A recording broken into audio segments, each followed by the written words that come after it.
घेतलं तर सगळे दोष सगळे पाप त्या ठिकाणी निघून जातात. तुका म्हणे पापे जाती संतांची जपे. म्हणून तुम्ही देवाचं नामस्मरण केलं तुम्हाला फक्त देवच भेटेल, पण तुम्ही संतांचं नामस्मरण केलं तर संत कृपाही होईल आणि देव कृपाही होईल. म्हणून संतांचं नामचिंतन करा. पवित्र तुळशीची माळ गळ्यामध्ये घाला, कपाळाला बुद्धी चंद्राचा किडा लावा. किती सोनं गळ्यामध्ये घातलं ना, सोन्यामुळे ती गळ्याला शोभा नाही जी तुळशी माळेमुळे. किती सोनं गळ्यामध्ये घाला, एक ना एक दिवस चोराचं लक्ष त्या सोन्यावर गेल्याशिवाय राहणार नाही. किती सोनं गळ्यामध्ये घाला, एक ना एक दिवस चोराचं लक्ष त्या सोन्यावर गेल्याशिवाय राहणार नाही. पण गळ्यामध्ये माझ्या पांडुरंगाची पवित्र तुळशीची माळ घाला, सारा जग माऊली म्हणून वागल्याशिवाय राहणार नाही. ही ताकद तुळशीच्या माळेत आहे. आणि म्हणून तुळशी माळ घातली पाहिजे. तर का सोन्याची माळ सध्या विचारच करू नका, सध्या विचारच करू नका. आणि त्यांच्या काळात सोने ना महाराज तुम्ही बघा, त्यांच्या काळात सोने ना मोठा एखादा माणूस आला, पंतप्रधान आला, मुख्यमंत्री आला, मोठा अंबानी आला, अदानी आला, तर जास्तीत जास्त त्याला हँडशेक करेल, त्याला नमस्कार करेल, पण त्याच्या पायाला वागणार नाही. पण ज्याच्या काळामध्ये तुळशी माळ तर झोपडीत जरी राहणार असेल ना, तरी सुद्धा या भारतातील किती मोठ्यातला मोठा आमदार, खासदार, पंतप्रधान, राष्ट्रपती जरी आला तरी सुद्धा ज्याच्या गळ्यात तुळशी माळ आहे त्याच्या पायाला हात लावल्याशिवाय राहत नाही. ही ताकद तुळशी माळेत आहे, ही ताकद तुळशी माळेत आहे. आणि आपण आत्मनिर्भर भारत आहोत, आत्मनिर्भर भारत आहोत. आपण गेल्यानंतर कोणीतरी तुळशीचं पान तोंडात टाकण्यापेक्षा आपण अगोदरच तुळशीची माळ गळ्यामध्ये घालावी. साधू संतांनी सांगितलं, नाम घेता संतांचं नाम घ्या, संतांचं नाम घ्या. तुकाराम तुकाराम, ज्ञानोबा ज्ञानोबा असं म्हणा. संतांच्या नामस्मरणाने सगळे दोष जातात. नामदेव महाराज म्हणतात, किती दुराचारी असो, हो का दुराचारी, विषयी आसक्त, कितीही दुराचारी असेल, विषयांमध्ये आसक्त असेल, तरी सुद्धा संत कृपे त्वरित उद्धरते. संतांच्या कृपेमुळे उद्धार होतो. सांगेल आपल्याला ज्ञानोबरायांचं वर्णन करताना म्हटले, ज्यावेळेस परमपूज्य प्रातस्मरणी गुलाबराव महाराजांचा काळ होता, त्यावेळेस गुलाबराव महाराजांच्या काळामध्ये त्यांच्या दर्शनाकरता एक हिराबाई नावाची वेश्या आली. या हिराबाईने दर्शन घेतलं आणि तिने विचारलं, महाराज माझ्या उद्धाराचा काहीतरी मार्ग सांगा. वेश्या होती वेश्या. महाराजांनी सांगितलं, माऊली ही ज्ञानेश्वरी घ्या आणि नित्य नेमाने वाचत जा. त्या माऊलीला ज्ञानेश्वरी वाचता येत नव्हती. ऐका, त्या माऊलीला वाचन येत नव्हतं, पण महाराजांनी तिला सांगितलं, वाचायला जरी येत नसेल तरी ओळीवर बोट ठेवायचं आणि म्हणायचं, ओम ज्ञानेश्वराय नमः, ओम ज्ञानेश्वराय नमः, ओम ज्ञानेश्वराय नमः. ज्याला वाचता येत नाही ना त्यांनी फक्त ओळीवर बोट ठेवायचं, असं मंत्र म्हणायचं, माऊलीचं स्मरण करायचं. त्या हिराबाईने आयुष्यभर वेश्या व्यवसाय करणारी ती माऊली, तिने आयुष्यभर महाराजांनी तिने ज्ञानेश्वरी वाचली. वाचली म्हणजे शब्दाने नाही, फक्त ओळीवर बोट ठेवून वाचली. अंतकाळ जवळ आला, माऊलींच्या अलंकापुरीला गेली, आळंदीला गेली, आजार वृक्षाच्या खाली बसली आणि एकेका ओळीवर बोट ठेवून ओम ज्ञानेश्वराय नमः असं म्हणत म्हणत म्हणत 18 अध्याय पूर्ण केले. शेवटची ओवी त्या ठिकाणी पूर्ण केली आणि तिने देह ठेवला. त्यावेळेस माऊलीने गुलाबराव महाराजांना निरोप दिला की, महाराज तुम्ही पाठवलेली हिराबाई नावाची वेश्या की जिने आयुष्यभर या ज्ञानेश्वरी ग्रंथाचं पारायण केलं, संतांची कृपा तिच्यावर झाली बरं का. आणि या माऊलींनी हिराबाई नावाच्या वेश्येला पायाजवळ स्थान दिलं. ही फक्त तुमची कृपा आहे, ही फक्त तुमची कृपा आहे. म्हणून संत कृपेत त्वरित उद्धार होती. याचं उत्तम उदाहरण म्हणजे ती वेश्या आहे. मग दुराचाराचा उद्धार होऊ शकतो, विषयी आसक्तचा उद्धार होऊ शकतो, तर आपला का नाही होणार. म्हणून आपणही मुखाने भगवंताचं नाम घ्यावं. भगवंताचं नाम नाही जमलं तरी त्याही पेक्षा श्रेष्ठ नाव ते म्हणजे संतांचं नाव घ्यावं. आणि या संतांच्या कृपे करता, या संतांच्या नामघोषा करता, संत संगती करता नामदेव महाराज आतुर झालेले आहेत. जाता जाता 2 गोष्टी नक्की सांगेल, देवा करता जगा, देशा करता जगा आणि धर्मा करता जगा. फक्त ताट बसवलं सध्या देवा करता जगायला देवाने आपल्याला निर्देश दिलाय. देशाकरता जगा, ज्या महाराष्ट्रामध्ये, ज्या राष्ट्रामध्ये, ज्या भारतामध्ये आपण जन्माला आलोय त्या देशाकरता जगा. देश सैनिकाचे उपकार लक्षात ठेवा. आज देश सैनिक सीमेवर लढतोय म्हणून तुम्ही आम्ही सुखरूप आहोत. म्हणून माय माऊल्यांनो दादा, जेवत असताना शेतकऱ्याची आठवण ठेवा आणि झोपत असताना सैनिकाची आठवण ठेवा. तो सैनिक तिकडे काम करतोय आणि म्हणून आज आपण इकडे सुखरूप आहोत एवढं लक्षात ठेवा. तर सैनिकाचे किती उपकार आहे. आज आपला एखाद्या गावातील एखादा मुलगा सुद्धा लवकर सैनिक भरती व्हायला बघत नाही. आज सकाळी आमचं कीर्तन लोशिंगे गावामध्ये होतं. त्या गावामध्ये जवळजवळ 200 मुलं हे सैनिक फौजी आहेत. 200 मुलं गावातले, एका गावातले. त्या गावाची उमरी फक्त 150 आहेत, पण 200 मुलं फौजी आहेत आणि देशाची सेवा करतायत. इतका अभिमान वाटला मला त्या गावाचा, इतका अभिमान वाटला. आपल्या तालुक्यामध्ये नसतील 200-300 मुलं, तालुक्यामध्ये नसतील. म्हणून कुठेतरी आपण या गोष्टीचा विचार केला पाहिजे. अहो, देश सैनिक सीमेवर लढायला जात असतो ना, सीमेवर. त्या बॉर्डर टू पिक्चर मध्ये 3 देश सैनिक दाखवले. चांगले पिक्चर दाखवत जा, तुम्ही बघत जा, मुलांना दाखवत जा चांगले पिक्चर. 3 देश सैनिक दाखवले.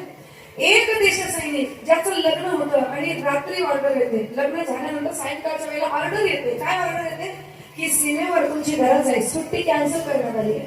ज्याचं लग्न झालंय दुसऱ्या दिवशी निघायला बॅग भरतो आणि ती नवरी जिच्या हातावरची मेहंदी सुद्धा उतरली नाही, ती मुलगी म्हणते, ती नववधू म्हणते, धनी मला माहिती आहे तुम्ही देशाच्या सेवेकरता चालले, तुम्ही खऱ्या मातेच्या सेवेकरता चालले, फक्त एकच इच्छा आहे, या मेहंदीचा रंग उतरेपर्यंत घरी आला. त्यावेळेस तो देश सैनिक म्हणतो, तो काळजी करू नको, घरी मी येणार हे नक्की आहे, घरी मी येणार हे नक्की आहे. एक तर मी जिवंत येईल, नाहीतर आठवणीच्या रूपात तिरंग्यात बांधून येईल, पण मी घरी नक्की येईल. किती मोठं योगदान आहे, किती मोठं बलिदान आहे या देशाकरता. म्हणून आपण कुठेतरी त्याची जाणीव ठेवली पाहिजे. आणि तिसरी गोष्ट, धर्मासाठी करा, धर्मासाठी जगा. ज्या धर्मवीर संभाजीराजांच्या बलिदान मास आपण साजरा करतोय, वाईट वाटतं सांगायला, जो देश धर्माचा देश आहे, जो देश छत्रपती शिवाजी राजांचा राष्ट्रीय देश आहे, त्याच छत्रपती शिवाजी महाराजांच्या या महाराष्ट्रामध्ये शिवजयंतीच्या दिवशी बुलढाणा जिल्ह्यात चिखले गावामध्ये अशी घटना घडते की या घटना ऐकल्यानंतर असं वाटतं की नक्की आपण महाराजांचे वंशज आहोत का, नक्की आपल्या शरीरामध्ये महाराजांचं रक्त आहे की नाही. वाईट वाटतं. या चिखले गावामध्ये घडलेली घटना 19 फेब्रुवारीला काय घडलं, एक मुलगी, एक स्त्री की जिने शिवजयंतीच्या दिवशी शिवजन्मोत्सव साजरा करावा म्हणून छत्रपती शिवाजी महाराजांचा एक छोटासा पुतळा, एक छोटीशी मूर्ती तिने त्या ठिकाणी आणली आणि गावामध्ये स्थापन केली आणि शिवजन्मोत्सव ती साजरा करू लागली. तर गावच्या सरपंचाने तिला अडवलं. एवढंच नाही, तिला नुसतं अडवलं नाही तर तिला मारलं आणि तिच्या अंगावरचे वस्त्र सुद्धा फाडले. या महाराष्ट्रात कुठेतरी या गोष्टीचा विचार करायला पाहिजे. आपण झोपलेलो आहोत, शंत आहोत, मूर्ख आहोत. ज्या राजाचे एवढे उपकार महाराष्ट्रावर आहे, ज्या राजाने आया बहिणींची अब्रू वाचवली, ज्या राजाने आजीवन माता भगिनींचा आदर सत्कार केला, त्याच राजाची शिवजयंती महाराष्ट्रात साजरी व्हायला बंद नाही आली. याच्यापेक्षा घाणेरडी गोष्ट, याच्यापेक्षा लज्जास्पद गोष्ट या जगात, या महाराष्ट्रात कुठलीच नाही म्हणत. म्हणून कुठेतरी विचार केला पाहिजे आपण, ज्यांनी धर्माकरता बलिदान दिले. धर्मवीर संभाजीराजे, तुळापूरच्या वधस्तंभाला बांधलेला हा राजा, काय त्याचं तेज, काय त्याचं शौर्य. तो करारी म्हणा बघून, त्याचं ते तेज बघून औरंगजेबाने म्हणावं, क्यों पैदा नहीं होता ऐसा एक भी शख्स हमारे घराणे में. आमच्या घरात असा एकही मुलगा जन्माला का येत नाही. त्यावेळेस उसळले संभाजीराजे आणि संभाजीराजांनी म्हणावं, तुझ्या घरात संभाजी जन्माला येणार नाही रे. स्वतःच्या भावाला, स्वतःच्या बापाला मारणारा तो तुझ्या घरात कसा जन्माला येईल संभाजी. अरे संभाजी जन्माला येईल तो महाराष्ट्राच्या कुशीत आणि शिवछत्रपतींच्या मुशीतच जन्माला येईल, कसा जन्माला येणार नाही. आणि हे वाक्य ऐकलं, तळपायाची आग मस्तकात गेली, डोळे लालबुंद झाले, झाप झाप पावणे टाकून शामी निघून गेला. जाओ आंखें निकाल दो उसकी आंखें जलाती है हमें, जवान काट दो उसकी, बहुत बोलता है वो. आणि तुळापूरच्या त्या वधस्तंभाला बांधण्यात आलं. रक्तबंबाळ झाला. राजा बोकड सोलावं तसा सोलून काढलं. कुणी यावं तलवारीने वार करावा, तलवारीच्या वारीबरोबर रक्ताची धार लागावी, कुणी यावं खडा फेकावा, कुणी यावं दुकानात माराव्या, अशी परिस्थिती या राजाची होती. ज्याने धर्माकरता जगला, जो धर्माकरता जगला, त्या राजाची परिस्थिती होती. महाराज तप्त लालबुंद सळ्या अशा आणण्यात आल्या आणि माहिती होतं की आता या सळ्या डोळ्यात घुसणार आणि डोळे जाणार, पण तरी सुद्धा डोळे फाडून बघत होते, डोळ्याची पापणी सुद्धा मिटून दिली नाही, लवली नाही. माहिती होतं या सळ्या आतमध्ये घुसणार आहे. तप्त लालबुंद सळ्या आणण्यात आल्या, सापकन डोळ्यात घुसल्या, तितक्याच वेगात बाहेर आल्या आणि डोळ्यातली बुबुळ खाली पडली. राहिला होता तो फक्त वेदना आणि वेदनेचा कल्लोळ. आबासाहेब बघताय ना तुम्ही माझे डोळे गेले, मी तुम्हाला पाहू शकत नाही, मी या महाराष्ट्राचे गड किल्ले पाहू शकत नाही, मी रायगड पाहू शकत नाही महाराज. आबासाहेब बघताय ना तुम्ही, मला जरी डोळे नसले ना तरी मला माहिती आहे आभाळातून माझे आबासाहेब मला हजारो डोळ्यांनी बघत राहतील की हा संभा या राष्ट्राकरता या धर्माकरता जगतोय, या धर्माकरता मरतोय. नुसते डोळे काढण्यात आले नाही महाराज, सांडशी आणण्यात आली, जीभ हसरण्यात आली, जीभ वळवळत खाली पडली होती. ज्या जीभेने आजीवन जय भवानी जय शिवाजी असा जय जयकार केला होता, ती जीभ वळवळत खाली पडली. हात कापले, पाय कापले, शेवटी मस्तक घडा वेगळं केलं, पण शेवटपर्यंत झुकला नाही, वाकला नाही. का केलं, कुणा करता केलं, कशा करता केलं? माय बाबो, सज्जन हो, श्रोते हो, बलिदान मास हा प्रत्येकाने पाळला पाहिजे. कारण त्या राजाने हे सगळं का केलं, कुणा करता केलं, कशा करता केलं? फक्त आणि फक्त आज तुम्हाला हिंदू म्हणून स्वाभिमानाने जगता येणार, याचा करता एवढं सगळं केलं, याचा करता एवढं सगळं केलं.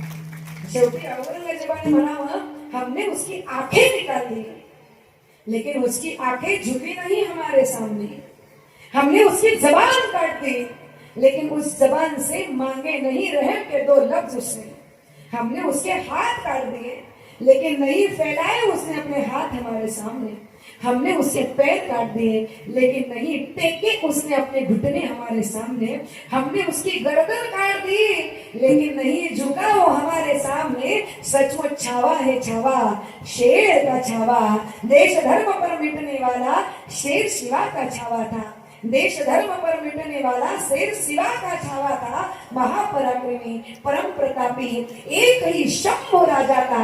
अशा त्या धर्मवीर संभाजी राजां करता आपण प्रत्येकाने नाही 40 दिवस बलिदान मास पाळता, एक दिवस तरी जगावं, एक दिवस तरी एखादा दिवा लावावा आणि शंभू राजांची आठवण काढावी आणि त्यांच्या त्या शौर्याला नतमस्तक व्हावं. आज या महाराष्ट्रामध्ये हे प्रकार घडतायत, आम्ही कुठेतरी या गोष्टीचा विचार केला पाहिजे, गड किल्ल्यांचा विचार केला पाहिजे. रायगड जे एकेकाळी महाराजांची राजधानी होती, आज काय हाल आहे त्या रायगडाचे, काय हाल आहे गड किल्ल्यांचे. आम्ही गड किल्ले फक्त आणि फक्त आमच्या क्षणशोधासाठी आणि तिथे जाऊन मजा करण्याकरता वापरतो, पण ज्या राजाने हा महाराष्ट्र घडवला, आज त्या राजाची कुठल्याही प्रकारे आम्हाला कुठल्याही प्रकारची त्या शौर्याची बलिदानाची जाणीव राहिलेली नाही.